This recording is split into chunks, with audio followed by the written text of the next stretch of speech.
என்னங்க ரெட்ரோ படத்துக்கு பாட்டு எழுத சொன்னால் டாக்டர் ஸ்டோனுக்கு பாட்டு எழுதி வச்சிருக்கீங்க அப்படின்ற மாதிரி தான் இந்த அனிமையை பார்க்கும்போது எனக்கு ஃபீல் ஆச்சு. ஏன்னா தி ஒன் பார்ட்டில் வர இந்த காலம் எல்லாரின் மீதும் கலாகி மூடும் அப்போது யார் எழுவார், இந்த ஒன் பார்ட்டோட ஒன்லைன் தான் இந்த அனிமேட் சீரீஸோட ஒட்டுமொத்த கதையுமே. இந்த ஒரு லைன் மட்டும் இல்லை, ஒட்டுமொத்த பாட்டுமே லைன் பை லைன் டாக்டர் ஸ்டோனுக்காகவே எழுதப்பட்டு தான்ப்பா இந்த பாட்டுன்ற அளவுக்கு செம்மையாக சூட் ஆயிருக்கும்.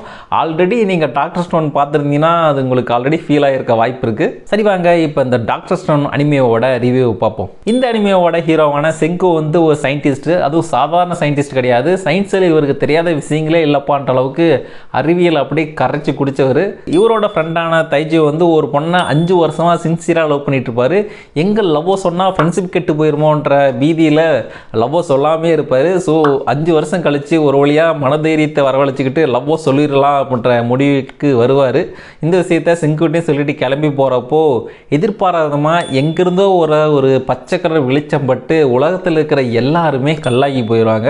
அந்த வெளிச்சம் எங்கேருந்து வந்துச்சு, எதனால் வந்துச்சு, எதனால் அந்த வெளிச்சம் பட்டு எல்லாரும் கல்லாகி போனாங்க அப்படின்ற அந்த கேள்வி கேட்குறது கூட ஒருத்தர் கூட மனசுங்களாக இருக்க மாட்டாங்க. எல்லாருமே கல்லாகி போயிடுவாங்க. கிட்டத்தட்ட ஒரு 3700 வருஷத்துக்கு வந்து பார்த்திங்கன்னா எல்லாருமே கல்லாகிருப்பாங்க. இந்த மனசுங்க உருவாக்கி வச்ச அந்த அறிவியல் உலகன்றது ஒட்டுமொத்தமாக பராமரிப்பு இல்லாமல் மண்ணோட மண்ணாயிரும். அதெல்லாம் சரி, அந்த 3700 கால்குலேட் பண்ணுறதுக்கு யாருப்பா இருந்தான்னு கேட்டிங்கன்னா வேறு யாரும் இல்லை, நம்ம செங்கு தான். என்னதான் செங்கு கல்லாக இருந்தாலுமே அவரோட சுயநிலைவை இழக்காமல் ஒவ்வொரு நொடியுமே 3700 வருஷமாக கவுண்ட் பண்ணிகிட்டே இருந்திருப்பார். அதனால தான் இத்தனை வருஷம் ஆயிருக்குன்றது அவருக்கு மட்டும் தெரியும். செங்கு வந்து ஒரு பயங்கரமான சயின்டிஸ்ட்ன்றதுனால எப்படி கல்லாக இருக்கிறவங்கள மறுபடியும் மனுஷங்களாக்குறதுன்றதை எப்படியோ ஆராய்ச்சி பண்ணி கண்டுபிடிச்சிருவாரு. ஸோ அதை வச்சு உலகத்தில் இருக்கிற எல்லா மக்களுக்கும் நான் உயிர் கொடுப்பேன்ற அந்த ஒரு சபதத்தை இருப்பார். அதுவும் இல்லாமல் ஒட்டுமொத்தமாக அழிஞ்சு போன அந்த சயின்ஸ் உலகத்தை மறுபடியும் ஸ்க்ராட்ச்லேருந்து மறுபடியும் உருவாக்கியே தீருவேன்னு ஒரு சபதம் இருப்பார். ஸோ அந்த சபதத்தில் அவர் ஜெயிச்சாரா இல்லையா, அதுக்கு இடையூறாக யார் யாரெல்லாம் வந்தாங்க, அவங்கள எப்படியெல்லாம் இவங்க சமாளித்தாங்கன்றத செம்ம இன்ட்ரெஸ்டிங்காகவும் காமெடியாகவும் சயின்ஸ் கலந்து சொல்லியிருக்க சீரீஸ் தான் இந்த டாக்டர் ஸ்டோன். இதில் வந்து இந்த தைஜியோட கேரக்டர் நினச்சாதான் பாவமாக இருக்கும். ஏன்னா கிட்டத்தட்ட ஒரு 5 வருஷமாக லவ்வே சொல்லாத இருந்தவன் கஷ்டப்பட்டு சொல்ல போவான். திடீர்னு ஏதோ ஒரு வெளிச்சப்பட்டு கல்லாகி போயிடுறான். அவங்க லவ்வரு கல்லாகி போயிடுறாங்க.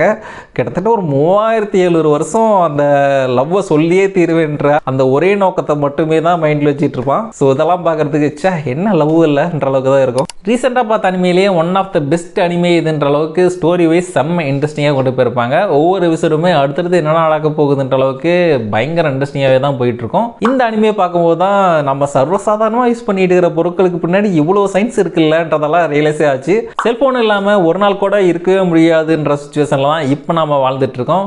ஒருவேளை ஒட்டுமொத்த டெக்னாலஜியும் என்டர்டைன்மெண்ட்டும் கட்டாகி போய் நம்ம கற்காலத்துக்கு போனால் என்ன ஆகுன்றதை இந்த சீரீஸ் மூலமாக காட்டியிருப்பாங்க. அதுக்குன்னு பாடம் இருக்கிற மாதிரிலாம் கொண்டு போயிருக்க மாட்டாங்க, ஃபன்னாக தான் கொண்டு போயிட்டு இருப்பாங்க. ஸோ நீங்கள் வந்து ஒரு அனிமே ஃபேனாக இருந்தீங்கன்னா, இல்லை புதுசாக ஏதாவது அனிமே பார்க்கணுன்னு நினச்சிங்கன்னா கண்டிப்பாக ட்ரை பண்ணி பார்க்க வேண்டிய அனிமே தான் இது. ட்ரை பண்ணி பாருங்கள். அதுவும் தமிழ் டப்பிங்லேயே இருக்குது கிரன்ச்சி ரோலில். ஸோ பார்த்துட்டு எப்படி இருந்துச்சுன்னு சொல்லுங்கள். இல்லை ஆல்ரெடி பார்த்துருந்தீங்கன்னா அதை பற்றியும் கமெண்ட்டில் சொல்லுங்கள், நானும் தெரிஞ்சுக்கிறேன். பை.